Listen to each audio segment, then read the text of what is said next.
Victoria Reynolds didn't lift her eyes from her phone when she said, "If you can play Chopin's Nocturne in C minor, I'll marry you right here." Her heels clicked sharply across the marble floor of the Reynolds Records corporate lobby, the only sound besides a distant, low hum from a floor polishing machine. The janitor, a quiet, broad-shouldered man in his late 40s, paused his work. He was crouched beside the grand piano that stood like a relic in the center of the glass and steel atrium. He wiped its legs with a gentle precision, treating the instrument less like Office D8 tilde copyright core and more like something sacred. "You hear me?" Victoria finally asked, looking up. He turned his head toward her. His eyes, an unusual mix of gray and green, were calm and unreadable. He rose slowly, one hand resting lightly on the piano bench. "I heard you," he said in an even voice. "But that's not the kind of piece someone plays just because they're challenged to." Victoria raised an eyebrow. "So you do know it?" He didn't respond. He simply went back to folding the cleaning cloth with the steady,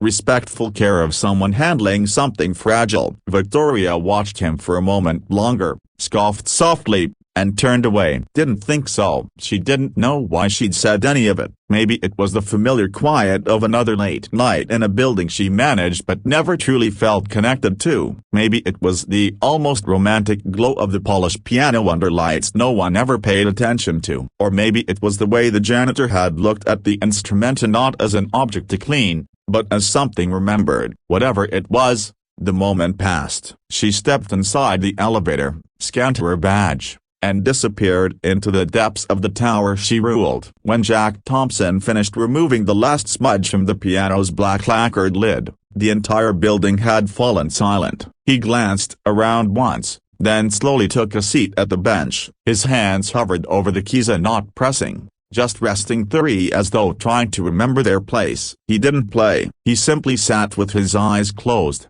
listening to the kind of silence shaped by memories he hadn't touched in years. The next morning, Victoria barely heard her assistant listing the day's tasks. Her attention drifted toward the piano in the lobby. A faint smear almost invisibly caught the light on its surface. She remembered the janitor's hand resting there, the stillness in his gaze. "Jennifer," she said, cutting her assistant off. "Who handles overnight cleaning?" Jennifer blinked in surprise. "Jack Thompson. He's been working third shift for the past 6 months." "Why?" Victoria didn't answer. She just glanced once more at the piano, then resumed scanning her schedule as if nothing had interrupted her thoughts. Jack Thompson's apartment was simply a small two-bedroom on the city's outskirts where rent hadn't yet climbed into the impossible range. The walls were thin, the appliances old, but everything was spotless. After spending nights cleaning other people's spaces, he couldn't stand clutter in his own home. "Dad,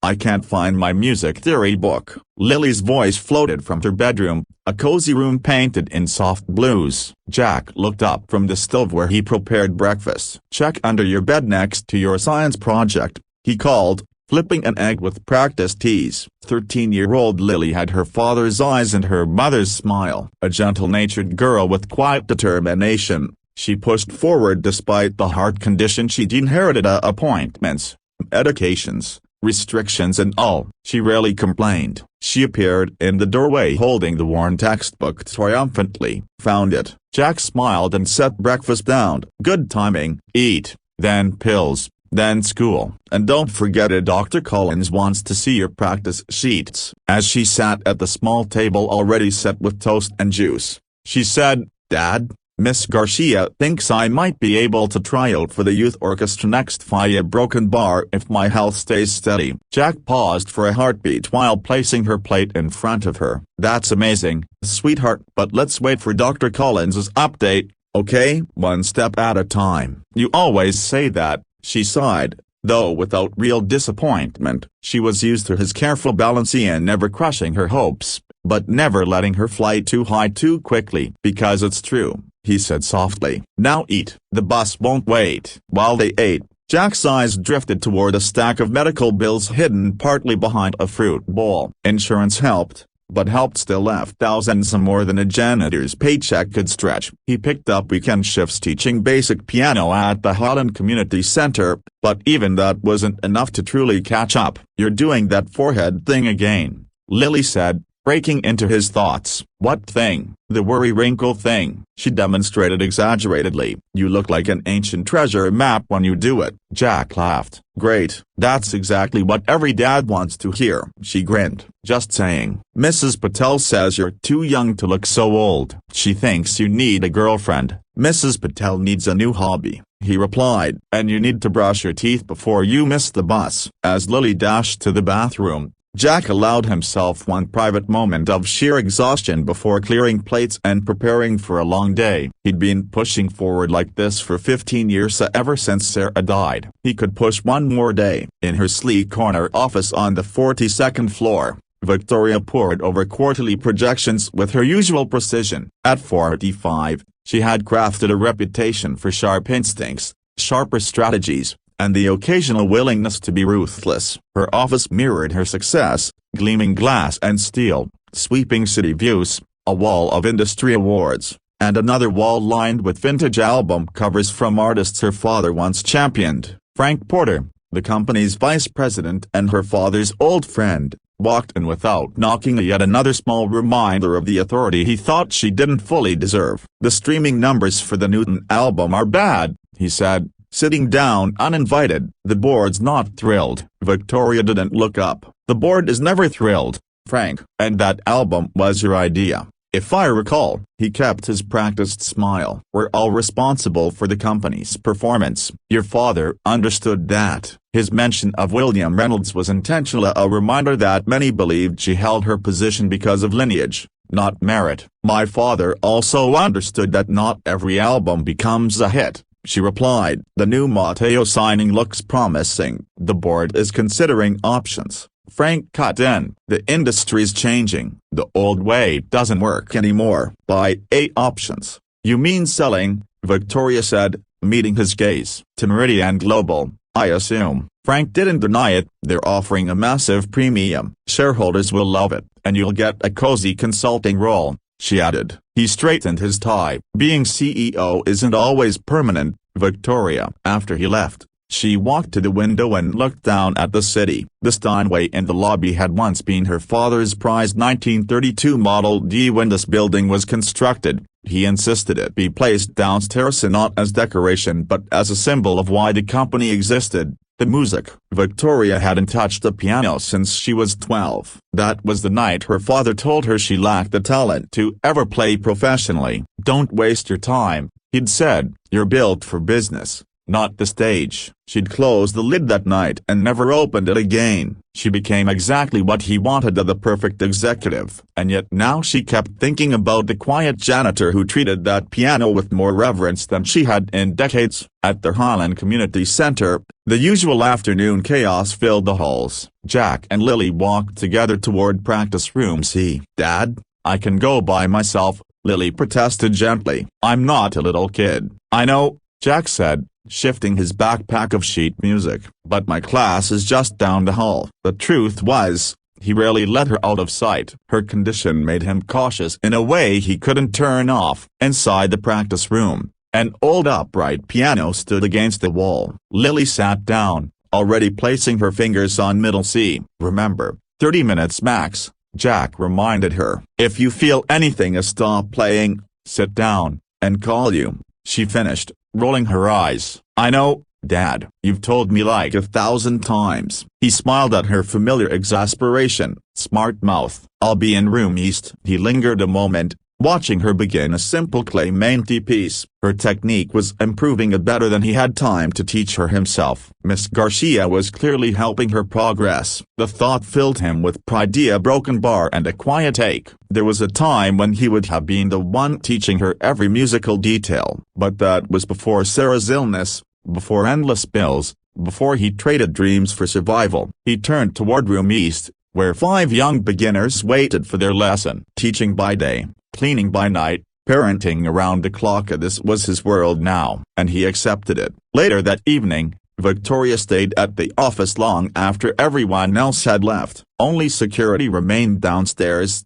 making their rounds as the building settled into its nightly stillness. She sat in her dimly lit office with her laptop open, but she wasn't working. Instead, She stared out at the glowing city skyline, her thoughts circling back to her strange conversation with the janitor. Something about him bothered her, and not in a bad way, but in a way she couldn't ignore. It was the way he carried himself, the confidence in his voice, the calmness in his reply. Janitors didn't usually speak to executives that way, and definitely not to the CEO. His tone had held no hesitation, no awkwardness, just a grounded certainty. That's not a piece you play because someone dares you. It was something her father might have said. On impulse, she closed her laptop and headed downstairs. In the lobby, the night guard Joe gave her a polite nod. "Working late again, Miss Reynolds?" "Something like that, Joe," she replied. "Has the janitor come through?" "Thompson, I think." Joe checked his clipboard. "Jack?" "Yeah,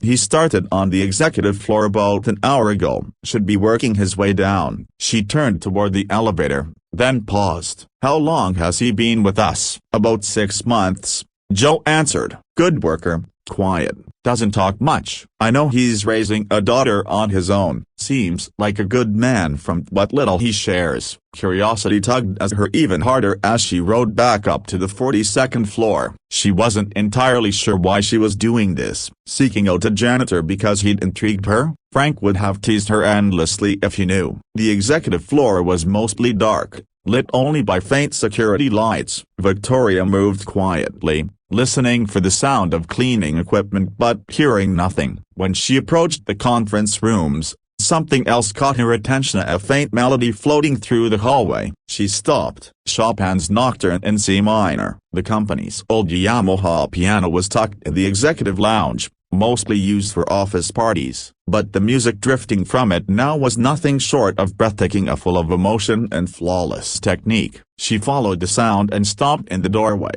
Jack Thompson sat at the piano, the cleaning cart abandoned near the door. His eyes were closed, his hands gliding over the keys with the ease of a master musician. He played with a depth that transformed a cheap upright into something that sounded like a full concert grand. Victoria stood frozen, mesmerized. This wasn't hobby playing, this was the skill of someone who had spent years mastering the instrument. As the last haunting notes faded, Victoria stepped inside. "You lied to me," she said quietly. Jack's fingers froze, his eyes snapped open, and for a split second, she saw something raw flicker across his face, not embarrassment, but a deeper kind of pain. "Miss Reynolds," he said quickly, rising to his feet. "I'm sorry. I shouldn't have ya." "You said it wasn't a piece someone plays on a dare," she interrupted. "You didn't mention you could play it beautifully." His expression shuddered back into unreadable calm. "I don't really play anymore. Sometimes a broken bar, use it to think while I work." "That wasn't not really playing," she countered. "That was better than most conservatory graduates." Jack quietly began gathering his cleaning supplies. "It's just muscle memory from another life." "Whose life?"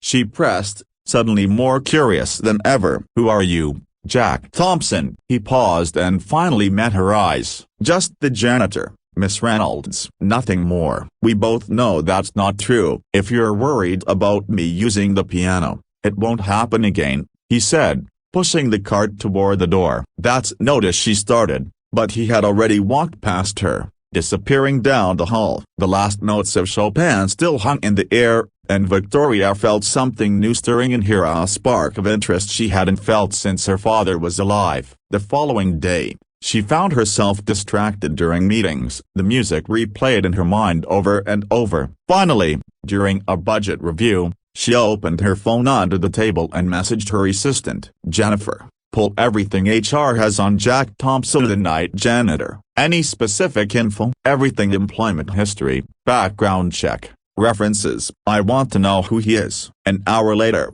Jennifer placed a thin file on her desk. "There's not much. Clean record, 3 years at a cleaning company. Before that, just odd jobs. Nothing about music." Victoria flipped through the papers. Jack Thompson, 48, single father, high school education, a bit of community college, no criminal history, good references, hard-working, quiet. Nothing unusual, nothing that explained what she had witnessed. "Is something wrong?" Jennifer asked. "No," Victoria said softly. "Thank you." After her assistant left, she searched online. J. Thompson pianist, thousands of unrelated results. She refined the search. Classical, Chopin, narrowed to 15/8 years ago. Finally she found it, a faded photo from a 2005 classical showcase program. 7 finalists stood in a row. One was unmistakably Jack, listed only as J. Thompson. The caption described him as a rising star, trained under none other than William Reynolds. Her father. That discovery struck her like a blow. Her father had mentored only a handful of pianists, only the ones he believed were extraordinary. If Jack had been one of them, he had once been a prodigy. So why was he working as a janitor, and why had her father never mentioned him? She printed the article and placed it in her drawer. Tonight she would get answers. The hospital waiting room was painted in soft colors meant to calm patients, but they did nothing to ease Jack's nerves. His daughter Lily flipped through an old magazine, relaxed and cheerful. She had been seeing Dr. Collins since she was a toddler, and these checkups were routine, but routine didn't mean easy. Every appointment carried the weight of possibility, worsening symptoms, new treatments, more complications. Thompson, a nurse, appeared in the doorway. Lily hopped up, adjusting her backpack. "That's us, Dad." In the exam room, they went through the usual process of vitals, medication updates, questions about symptoms. Dr. Collins arrived shortly after, her warm smile comforting. "How's my favorite musician?"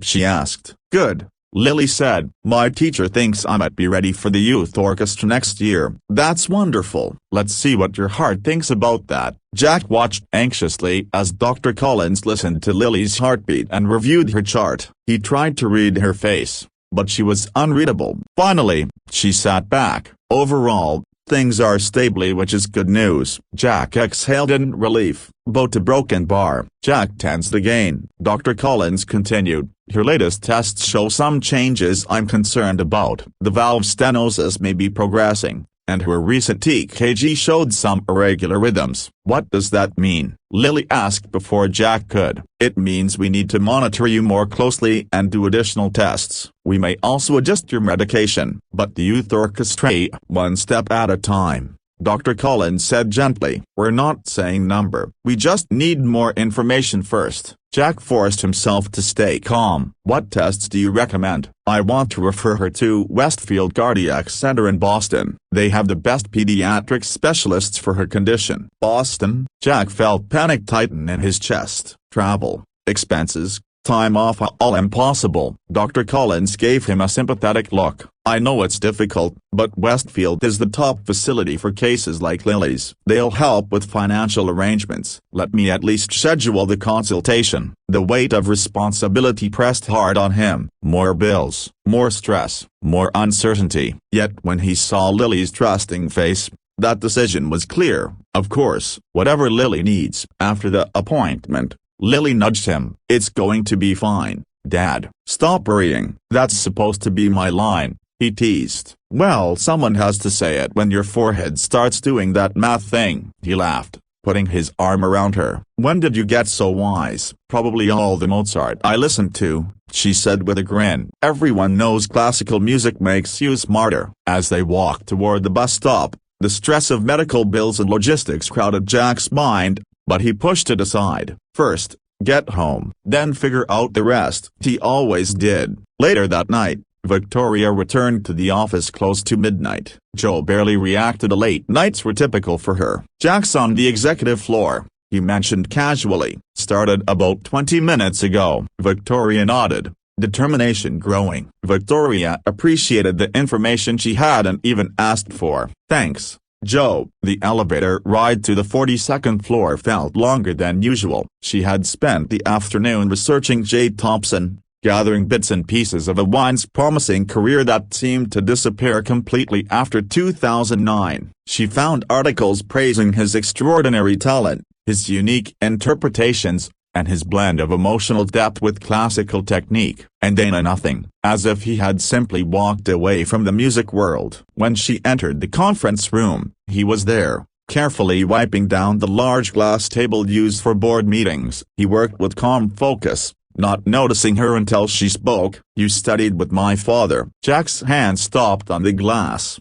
though he didn't look up. A long time ago, you were a finalist in the Hammond Showcase, she continued, stepping inside. Critics called you brilliant. This time he looked up, his expression guarded. You've been researching me? Yes. Why? Victoria considered the question. Why had she? Because I heard you play Chopin last night, and I was curious why a janitor plays like a concert pianist. Jack went back to cleaning, his movements steady. I'm not that person anymore. What happened?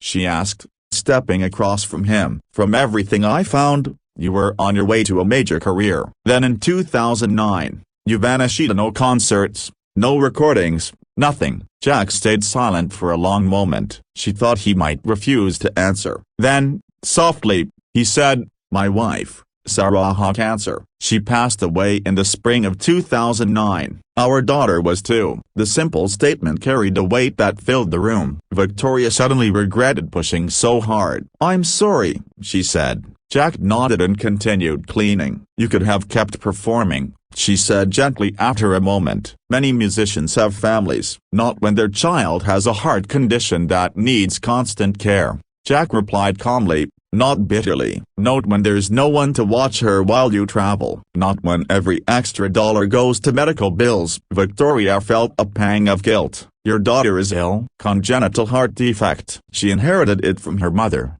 he said, wiping the table in smooth motions. She's mostly stable, but she needs medication, checkups, monitoring. Touring isn't possible. So you gave up music? I gave up performing, Jack corrected quietly, meeting her eyes. I never gave up music. The sincerity in his voice made her pause. She saw him differently now, as the night janitor who studied under her father and sacrificed everything for his child. My father never mentioned you, she said. He was selective. Jack agreed. I studied with him for only 2 years, from 1998 to 2000. Why did you stop? A shadow crossed his fascia. Hurt or anger? Creative differences. Your father had very firm ideas about interpretation. I had different ones. That sounded like her father. Exactly. Talented, demanding, certain he was right about everything. And now you work here, she said softly. Life is full of ironies, Miss Reynolds. Jack gathered trash bags. I need a job. Reynolds Records pays better than other cleaning contracts. And the hours let me be with my daughter during the day. Your daughter?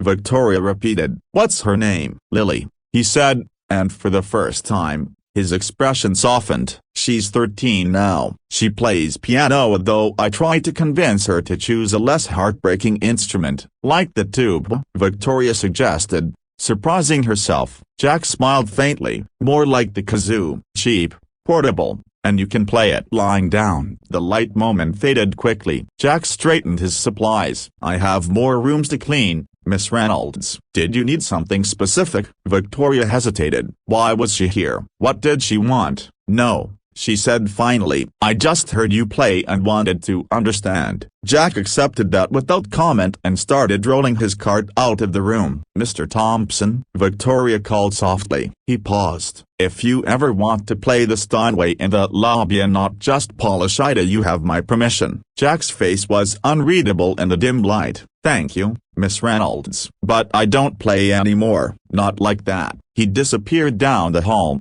leaving Victoria with the sense that she had only uncovered a small part of his story and she wanted to know more. The following Saturday, Victoria did something she hadn't done in years as she drove into an unfamiliar neighborhood for no business reason. Ever since speaking with Jack, she couldn't stop thinking about him. A brilliant pianist turned janitor, a single father with an ill daughter, a former student of her father who now cleaned her building. The contradictions pulled at her curiosity, which was why she was now parking outside the Highland Community Center, after discreetly learning that Jack taught beginner piano lessons there on weekends. She told herself she was only curious, but the subtle flutter in her stomach suggested something deeper. Inside, the center buzzed with weekend activity. She felt out of place among the working-class families as she followed the sound of pianos down a hallway lined with small teaching rooms. In Room East, she found Jack teaching a young boy. He was different here, more lively, more engaged, encouraging, patient, never harsh. The boy improved quickly under his guidance. When the lesson ended, The boy and his mother left. Victoria stepped toward the room just as Jack looked up and saw her. Surprise flickered across his face,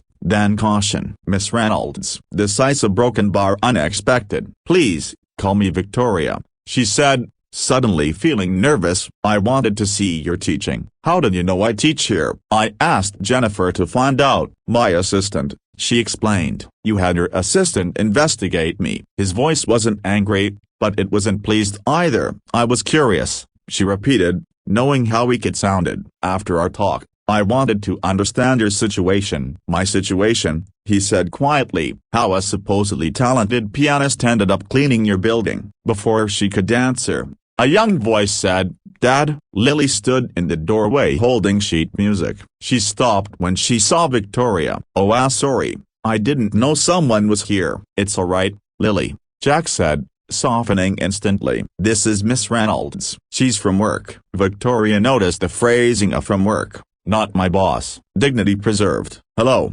Lily," Victoria said warmly. "Your father was showing me his teaching methods." Lily glanced between them curiously. "Nice to meet you, Dad. Miss Garcia wants to know if I can try the Beethoven sonata for the spring recital." Jack immediately looked concerned. "The Path 8 tilde copyright Dick." "It's demanding, Lily." "Very demanding." "I know, but we saw Dr. Collins yesterday," Jack reminded her gently. "She wants you to take it easy until we get the test results." Lily's face fell but she nodded. She was used to health limits, Victoria realized. "Maybe the Mozart," Lily suggested. "K545 isn't as hard." Jack considered it, then nodded. "That might work." Victoria watched the tender but respectful exchange. Jack wasn't crushing her ambitions, just guiding her safely. "I should let you get back to teaching," Victoria said. "We're done," Jack replied. Lily finished her session, "and I'm done for the day." "Oh,"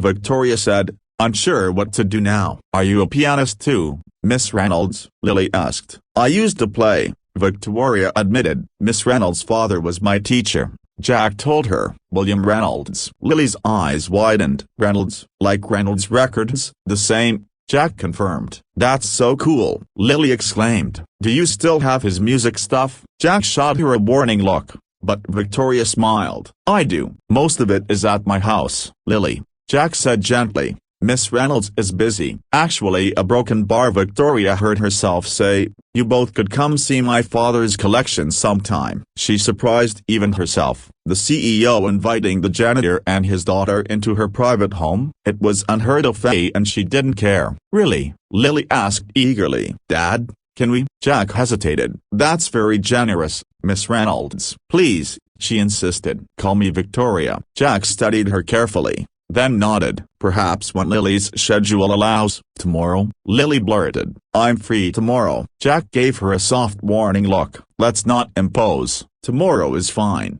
Victoria said. 2 o'clock. She realized she didn't have his number. "If you're comfortable sharing your contact information." Jack gave his number, and Victoria added it to her phone, feeling strangely like a teenager setting up a meeting. "See you tomorrow," Lily said happily as they left. Victoria watched them go, feeling something new awaken inside her: curiosity, hope, something unnamed. The next day, Victoria waited at her lakeside estate as Jack's old Honda pulled up beside her luxury car. The massive home suddenly looked different to her, intimidating, extravagant. She saw it the way Jack and Lily must be seeing it. Lily looked around in wonder. Jack stood quietly beside her, steady and protective. "This is where you live?" Lily asked. "It looks like a castle." Victoria smiled. "It's been in my family for 3 years." Victoria was grateful for the information she had and even asked for. "Thanks, Joe." The elevator ride to the 42nd floor felt unusually long. She had spent most of the afternoon digging into everything she could find about J. Thompson. His name had once appeared everywhere: glowing reviews,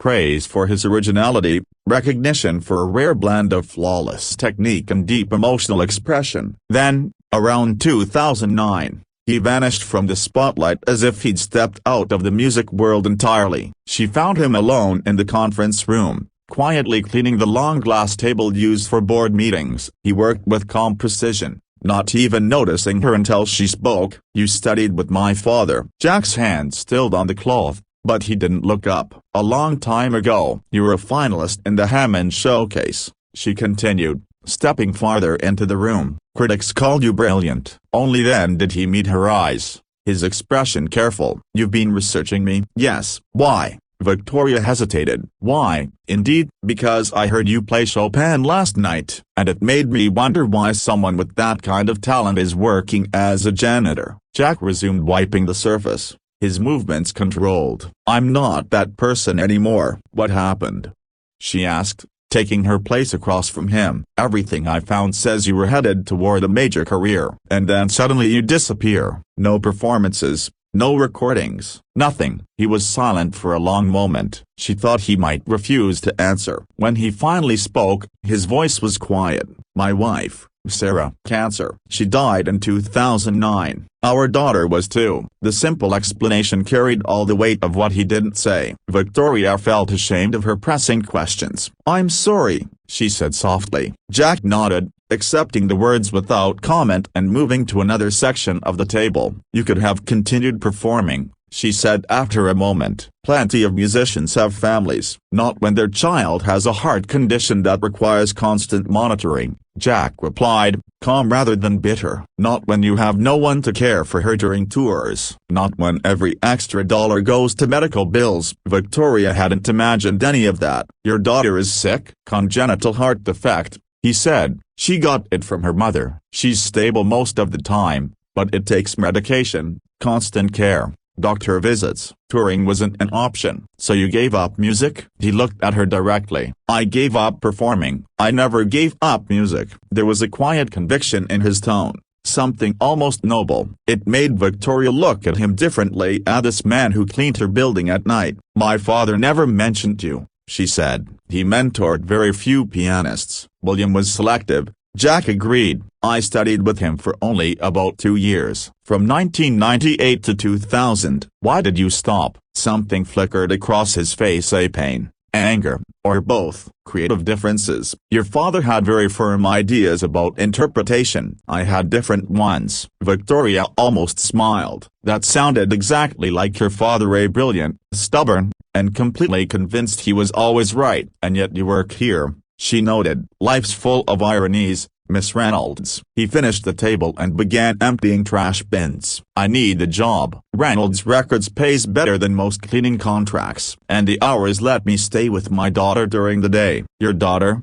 Victoria repeated. "What's her name?" "Lily." For the first time, his expression softened. "She's 13 now. She plays piano despite my attempts to interest her in something less heartbreaking." "Something like the tube," Victoria said, surprising herself with the joke. Jack actually smiled. "I was thinking more along the lines of the kazoo. Portable, cheap, and you can play it lying down." The moment of humor passed, and he returned to his work, uncomfortable with how personal the conversation had become. "I have more rooms to clean," he said politely. "Was there something you needed?" Victoria hesitated. What had she needed? Why was she here talking to the janitor about his past? She didn't even know. "No," she said at last. "I just heard you play, and I wanted to understand." He accepted that silently, packed up his supplies, and started toward the door. His cart rolled quietly over the polished floor. "Mr. Thompson," Victoria called. He paused. "If you ever want to play the Steinway in the lobby, really play it, you have my permission." His face was unreadable in the dim light. "Thank you, but I don't play anymore." "Not like that." He disappeared down the hall, leaving Victoria wondering how much more lay hidden beneath Jack Thompson's calm exterior. She couldn't stop thinking about him, which was why she found herself, days later, driving to a neighborhood she had never visited, the Highland Community Center. Through quiet inquiries, she had learned Jack taught beginner piano lessons there on weekends. She told herself she was simply curious, but the flutter in her stomach said otherwise. The center was bustling, kids in the gym, parents chatting in the halls, art classes and meetings filling every room. Victoria felt oddly out of place in her polished clothes. She followed the sound of pianos until she found a row of practice rooms. Through each small window she saw lessons underway. In room East, Jack sat beside a boy of about 9, gently correcting his hand position. Victoria stayed near the door, unnoticed. Jack seemed different here, more expressive, more at ease. He encouraged the boy with warmth instead of pressure,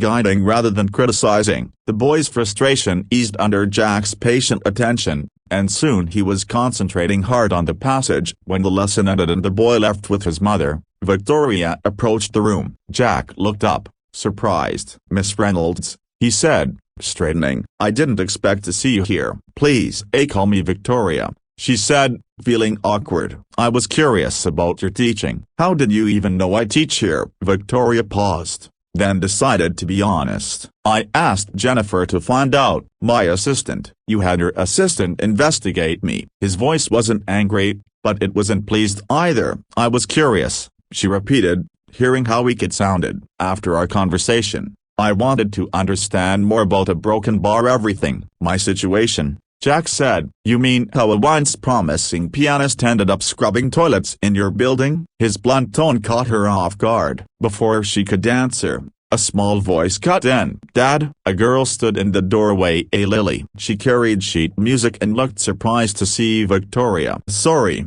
she said. "I didn't know you were talking to someone." "It's fine, Lily," Jack said gently. "This is Miss Reynolds. She's from work." Victoria noticed the careful phrasing. "Not my boss, just from work." "Hello, Lily," Victoria said warmly. "Your father was showing me some of his teaching techniques." Lily looked between them with polite curiosity. "Dad?" she said, turning to Jack. "Miss Garcia wants to know if I can try the Beethoven sonata for the spring recital. She thinks I can handle it." Jack's face tightened. "That piece is demanding, Lily, and physically tiring." "I know, but we saw Dr. Collins yesterday," he reminded her gently. "We need to wait for the test results." Lily's face fell, but she nodded, used to such limitations. "Maybe the Mozart?"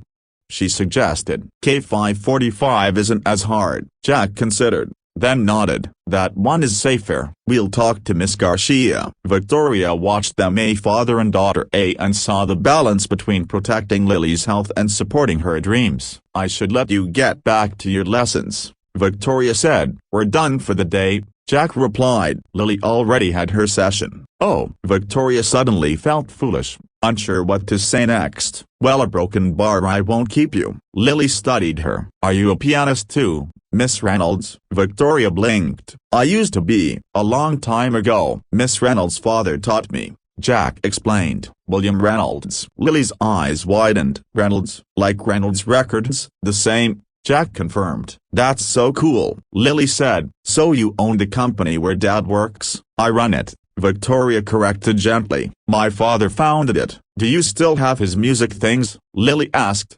excited. "Dad said Mr. Reynolds had amazing scores and recordings." Jack shot her a warning look, but Victoria smiled. "I do. Most of it is at my house." "Lily," Jack said softly, "we shouldn't bother Miss Reynolds." "It's no bother," Victoria said before she even realized she was speaking. "If you'd like, I could show you some of the collection sometime." Jack looked genuinely startled. "Really?" Lily asked instantly. "Can we, Dad?" Victoria could see the conflict on Jack's face, Lily's enthusiasm versus the complicated reality. "That's very generous," he said carefully. "Please call me Victoria," she insisted. "And it's no trouble." Jack studied her, trying to read her motives. "Maybe sometime," he said cautiously. "When Lily's schedule allows." "Tomorrow?" Lily said hopefully. "I'm free tomorrow afternoon." Jack hid a sigh. "Let's not impose on Miss Reynolds' weekend." "Tomorrow is fine," Victoria said, surprising even herself. "Around 2? I can text you my address." She suddenly realized she didn't have his number. "If you're comfortable sharing it." Jack thought for a moment, then pulled out an old phone and gave her his number. Victoria typed it into her phone, acutely aware of how strange the moment was as the CEO exchanging numbers with the night janitor. "Great," she said, feeling oddly like a teenager making weekend plans. 2 o'clock. Then, "Thank you, a broken bar, Victoria," Jack said, correcting himself. He guided Lily toward the door. "See you tomorrow," Lily called cheerfully. Victoria watched them go, the contrast between Jack's guarded nature and Lily's bright enthusiasm unmistakable. And for the first time in years, she felt a flutter of anticipation about something that wasn't work. Driving home, She asked herself what she was doing. Why had she invited Jack and his daughter into her personal world? What was she searching for? She had no answers, only the feeling that Jack Thompson, the man who played Chopin in empty rooms, had awakened something inside her she hadn't felt in a long time. The next day,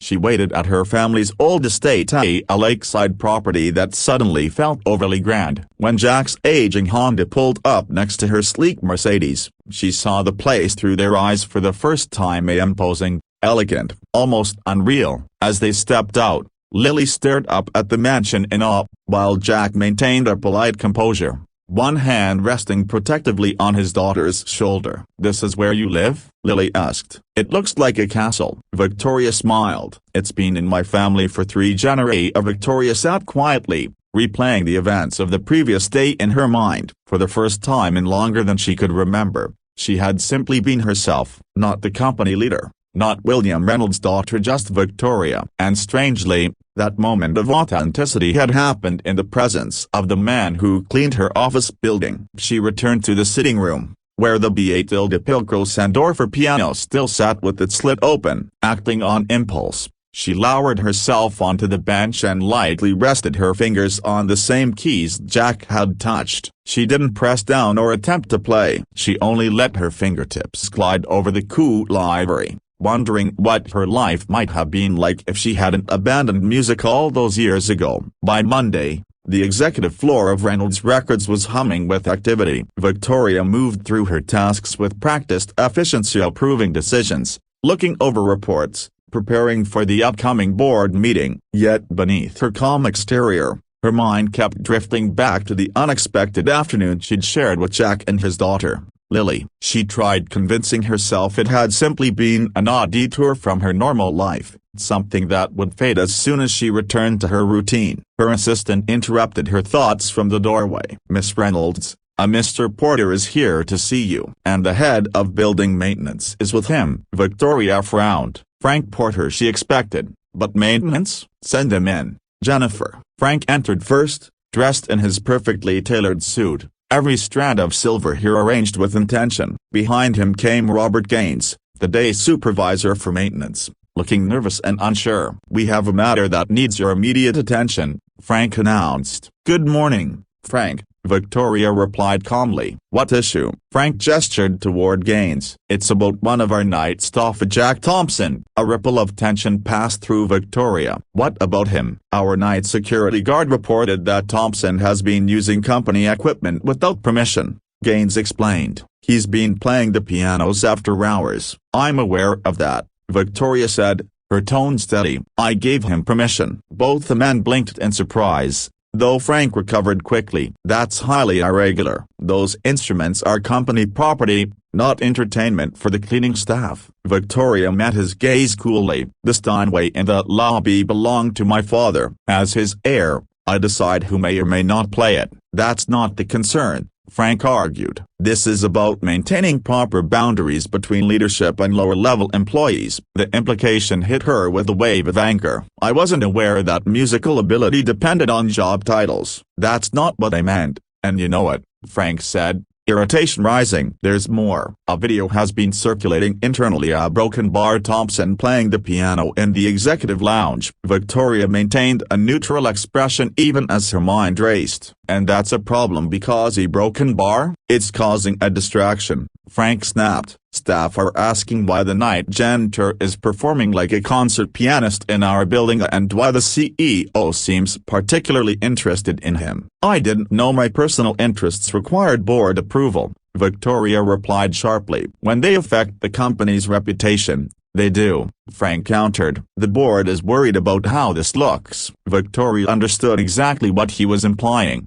An inappropriate relationship, a scandal. Utter nonsense, but perception often outweighed truth in corporate environments. She turned to Gaines. "Has Jack Thompson ever failed in his duties here?" "No, ma'am," Gaines replied quickly. "He's reliable, hard-working, no issues." "Then there's nothing to address," Victoria said firmly. "Inform Mr. Thompson that he still has my permission to use the pianos, as long as it doesn't interfere with his work." Gaines nodded gratefully and hurried out. Frank, however, stayed rooted in place. "This isn't like you, Victoria. You're letting personal feelings interfere with your leadership. Maybe the board's expectations need an update," she answered calmly. "I've seen the video," Frank said, voice dropping. "Thompson isn't an amateur. He plays at a professional level." Which raises the question of who exactly is this man you're defending? Jack Thompson is a valued employee and a talented musician. That's all anyone needs to know. Frank straightened. "The board meeting is this afternoon. Prepare yourself." This conversation isn't finished. As soon as he left, a faint sense of dread settled over her. Frank was right about one thing: the situation wasn't going away. The video had created a clear connection between her and Jack, one people could twist however they pleased. Before she could dwell on it further, her phone buzzed with a message from an unknown number. "Lily's cardiologist called. Need to take her to Boston for tests sooner than expected. Won't be at work tonight. Sorry for the short notice." A Jack concern hit her instantly. She typed back, "No need to apologize. Lily's health comes first. Let me know if you need anything." And Jack, a broken bar, "There's a video of you playing. Just wanted you to be aware." His reply came shortly after. "Understood, thank you." Victoria placed her phone down, staring out the window. Her life, which she kept so carefully ordered, had suddenly become complicated and oddly. She didn't completely regret it. Boardroom confrontation. The board meeting was exactly as tense as Frank had predicted. Arguments about professional boundaries and company image filled the air, even though everyone knew the real issue was the video of Jack. Frank spoke as if he were reading from a manual. "If we allow one employee special privileges, it sets a precedent." Victoria's patience snapped. "Let's not pretend this is about policy. This is about a video of Jack Thompson, and the assumptions you've made about my involvement." A murmur spread across the table. For the first time, Margaret Wilson, one of the most senior board members and a close friend of Victoria's father, joined in. "I've seen the video," she said calmly. "The man is gifted. William would have appreciated seeing someone use that piano so skillfully." Victoria gave her a grateful look. Frank wasn't done. "Talent isn't the issue. The concern is that Victoria has been meeting with this man outside of work, at her private home." The room reacted immediately. Victoria felt a surge of anger. "My personal time is not subject to board oversight," she said coldly. "His daughter loves classical music. I invited them to view my father's collection. Nothing inappropriate occurred." "Your father's collection?" Her uncle, Richard Reynolds, repeated slowly. "The one you never share with anyone?" "Yes," she answered. "The collection none of you have cared about for years." Richard looked troubled. "You've never invited a colleague or an industry friend to see it, yet you opened it to a janitor and his daughter?" "Jack isn't just a janitor," Victoria said firmly. "He's a former concert pianist who studied under my father. His daughter is a talented young musician with a severe heart condition. They appreciate the collection in ways many never could." The revelation stunned the room. Margaret leaned forward with sudden recognition. "Jack Thompson, the Hammond competition finalist, the one who disappeared from the concert world?" Victoria nodded. Frank jumped in again. "Why would a supposed prodigy end up working as a janitor? What's he hiding?" Victoria's voice tightened. "Nothing. His wife died of cancer. He stopped performing to raise their daughter, who inherited a heart condition. He works nights so he can care for her during the day." Silence washed over the room. "Despite that," Richard said gently, "your involvement is raising concerns about potential complications." "What complications?" Victoria demanded. "Showing kindness, recognizing talent, supporting a struggling family." "Since when are these traits unacceptable?" Frank's voice was cold. "Since they began affecting your judgment." "You've been texting him outside work hours." "My phone is being monitored," Victoria shot back in disbelief. Frank looked momentarily uncomfortable. "IT flagged an unusual number." Given the circumstances, it was escalated. Victoria stood. "My behavior has been entirely appropriate. If anyone can cite a specific violation, I'll address it. If not, this topic is closed." Richard sighed, tired. "No one is accusing you of misconduct. But appearances matter." "I've led this company successfully for years," Victoria replied. "Perhaps it's time we reassess what appearances should matter." The tension hung thick in the air. Eventually, she ended the discussion and moved on to business. But throughout the meeting, she kept thinking of Jack and Lily in Boston. worried for the child and angered by how quickly compassion had turned into corporate suspicion. After the meeting, as the room cleared, Margaret stayed behind. "Your father would have approved," she said warmly. "He valued true talent, no matter how unexpected its source." Victoria smiled faintly. "He showed it a broken bar in his own complicated way." Margaret nodded. "He was brilliant but imperfect, just like the rest of us." "Don't let Frank push you around. He's been trying to undermine you since William passed." "I know," Victoria admitted. "He thinks he should be the one running this company." Margaret gave a small, knowing smile. "He wants enough leverage to sell the company and retire comfortably," she corrected gently. "And I've heard whispers that he's been meeting with executives from Meridian Global." Victoria wasn't surprised. Meridian had been circling Reynolds Records for years, waiting for the slightest weakness to swoop in and take over one of the last truly independent music labels. "Thank you for telling me," she said quietly. "And a broken bar for defending Jack earlier." Margaret nodded, her expression thoughtful. "I remember when Jay Thompson suddenly vanished from the concert world. People speculated about burnout, arguments with management, or personal troubles. No one imagined he had stepped away to care for his family." She sighed softly. "It's a common story in the arts, a remarkable talent put aside for the sake of ordinary love." William never understood that kind of choice. When Margaret left, Victoria stayed alone at the table, turning the older woman's words over and over in her mind. Extraordinary talent sacrificed for ordinary love. Was that how Jack saw his decision? A sacrifice, or simply the only path a devoted father could take? And what about her own life? Had she given up her love of music for the prestige of running Reynolds Records, or had she simply surrendered to her father's judgment and followed the direction he expected? These thoughts lingered long after the office emptied. Eventually, she wandered to the executive lounge, where the upright piano sat in the shadows. She rested her fingers on the keys, remembering the way Jack had filled the room with Chopin's Nocturne. Sitting on the bench, she tried a simple Bach prelude she'd learned as a child. Her fingers were stiff and clumsy, but the old muscle memory guided her through the notes. It wasn't graceful and not even closey, but something deep inside her stirred as she played. The girl she used to be, the one who loved music before her father's harsh critiques silenced her, seemed to awaken for a moment. She was so lost in the memory that she didn't notice someone standing in the doorway until he spoke. "You play better than you think." Startled, Victoria looked up to see Joe, the night security guard, smiling softly. "I'm sorry, Miss Reynolds," he said quickly. "Didn't mean to frighten you. I heard the music while doing my rounds." "It's all right," she replied, embarrassed. "Yeah, broken bar was just remembering." Joe nodded. "Music does that. My late wife always said notes reach places words can't." "She sounds like a wise woman,"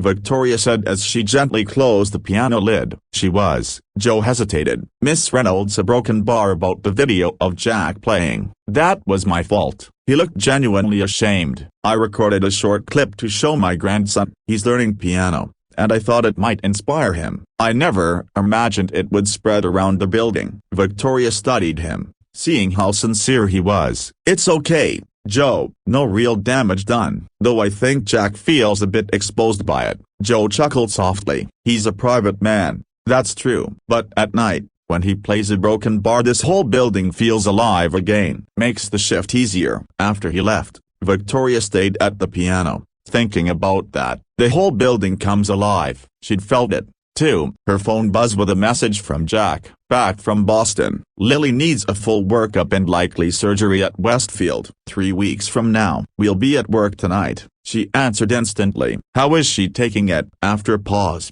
"Better than I am. She's excited about staying in a fancy Boston hotel." Victoria smiled sadly. Lily's strength amazed her. "If there's anything I can do, tell me." A longer pause. "Not unless you know how to come up with $350,000 for the surgery. Insurance covers a part." "Sorry, a bad joke. We'll manage." The number chilled her. For Jack, it was impossible. For her, a broken bar, it was less than the annual upkeep of Lakeside Estate. She began typing an offer to help her, then stopped. Jack's pride was unmistakable. Money offered directly would feel like charity. Instead she wrote, "She's lucky to have you. See you later tonight." His reply came quickly,